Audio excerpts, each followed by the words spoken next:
Hello दोस्तों, नमस्ते, प्रणाम। मैं मीता यादव आप लोग को स्वागत करती हूँ अपने यूट्यूब चैनल में।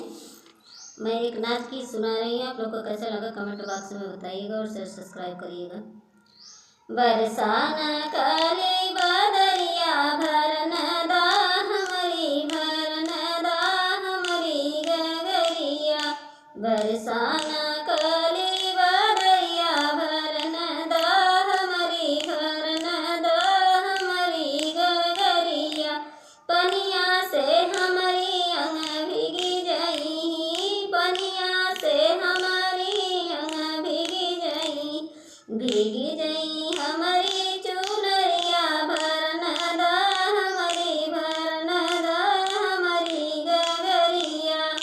बरसाना काली बादरिया भरन दा हमारी, भरन दा हमारी गगरिया। बरसाना काली बादरिया भरन दा हमारी, भरन दा हमारी गगरिया।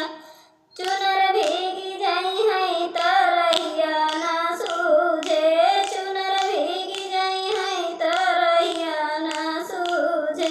पतली कमर वाला खाई है भरन दा हमारी, भरन दा हमारी, भरन दा हमारी गगरिया।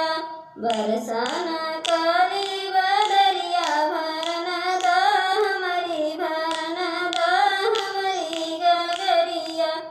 सासु मोरी मरी है ननद गरी आई है, सासु मोरी मरी है ननद गरी आई। देवरा के जुलमे नगरिया भरन दा हमारी, भरन दा हमारी गगरिया। देवरा के जुलमे नगरिया भरन दा हमारी, भरन दा हमारी गगरिया। बरसाना काली बादरिया भरन दा हमारी, भरन दा हमारी गगरिया। बरसाना काली